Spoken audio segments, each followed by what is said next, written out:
Middle school lunch line groper. This example is probably nowhere near as bad as some of the other ones that get posted on here, but I thought I'd share it anyway. I'm a guy, by the way. This took place in middle school, when I just moved to Houston. I was new, hadn't made any friends yet, and I was horrifically shy. In my third week or so, in this new and alien environment, I went to lunch as usual, and the lines run in an upside-down U shape with a rail in the center to prevent people from cutting in line. As I'm entering the line, I can't help but to feel something behind me. It was as if someone was burning x-rays into my back. So I turned around to see this Hispanic guy around 2 to 3 people behind looking at me with this hungry look. Idiot me didn't make anything of it and just proceeded along the line. When I finally reached the counter to grab a tray at the middle of the U, I suddenly feel something grab my ass rather hard. Feeling rather pissed and violated, I turned around about to scream at whoever just groped me.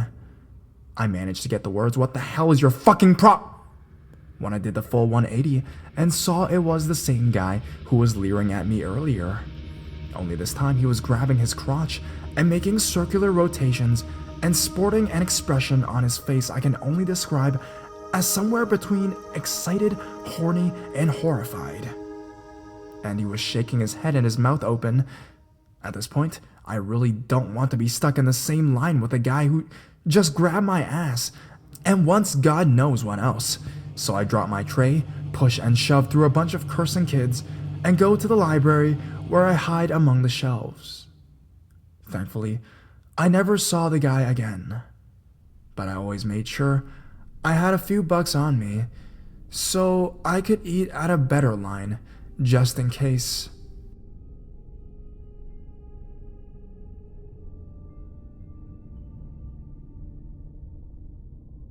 Creepy middle school vice principal. Not extremely scary, just upsetting given our age and the weirdness of it. When I attended middle school or junior high, in our district this was grade 6 to 8, so 11 to 14-year-olds was the age range. We had this incredibly creepy assistant principal, Mr. Neck. There are the run-ins I had with him, and 2 from my friends.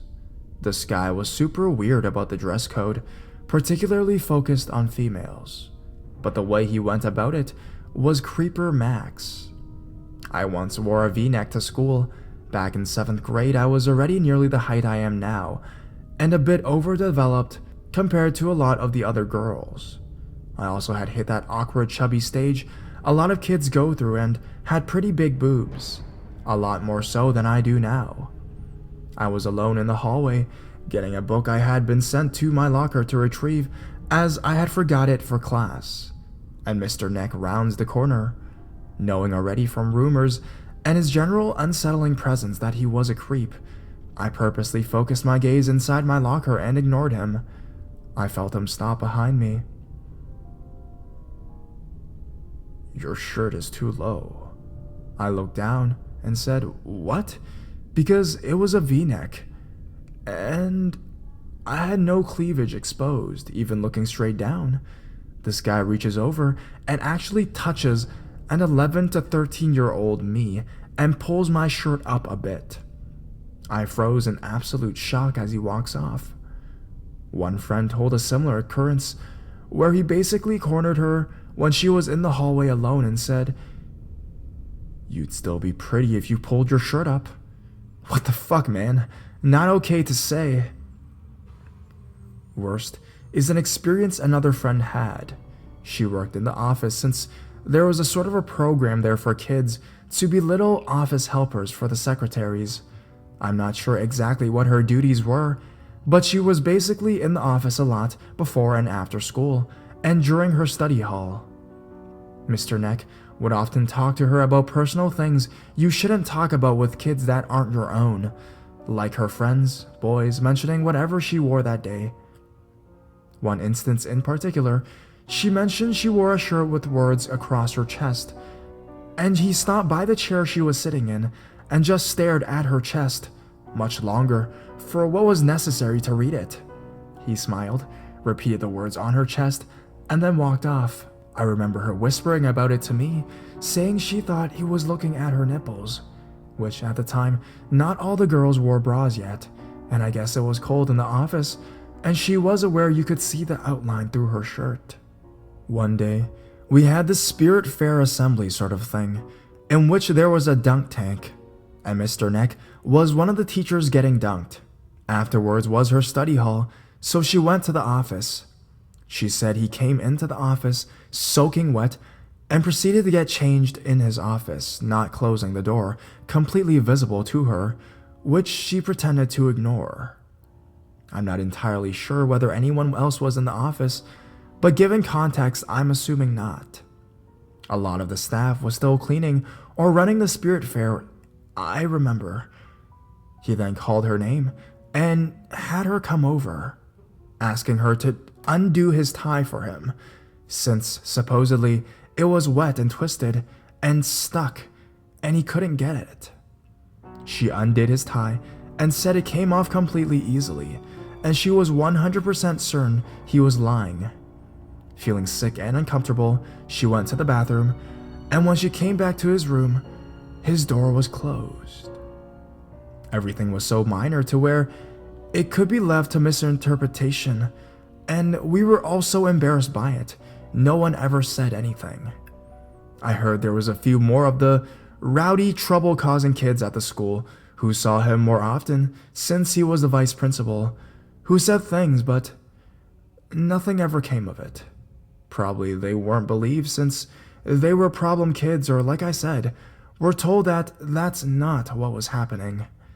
Anyways, Mr. Neck, let's please never meet again.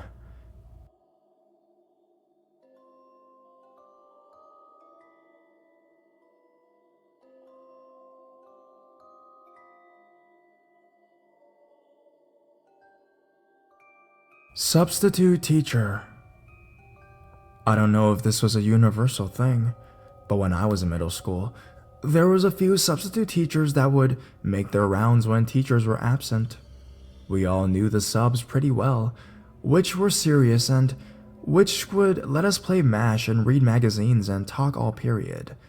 On the off chance we had a new sub, the boys would often test them to see what they could get away with, drumming on their desk with their pencils or tossing airplanes across the rooms to their friends. Halfway through my class's 7th grade year, we got this new sub in our history class. Mrs. Palmer was out for a few days on sick leave, and in her place was a middle-aged black man. I don't remember what we had been studying at the time, but I do remember that Mrs. Palmer had left us a lot of busy work that I'm sure we got A's on just for doing. Mrs. Palmer was infamous for punishing her classes with extra homework for behaving badly when a new sub was there, so no matter who our sub was, we always made sure to do our work. I do remember that this man was very quiet. He didn't say much other than telling us to make a line and come up to pick up the worksheets that Mrs. Palmer had left us on her desk.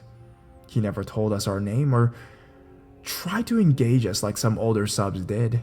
He also didn't play on his phone or read like the younger subs did. He just sat quietly and watched over us. As far as sub experiences go, it was pretty normal if awkwardly quiet few days.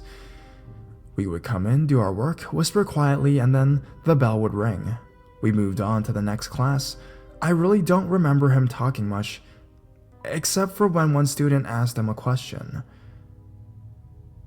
"What's that noise?" they asked. "It's the air conditioner. It's on the fritz.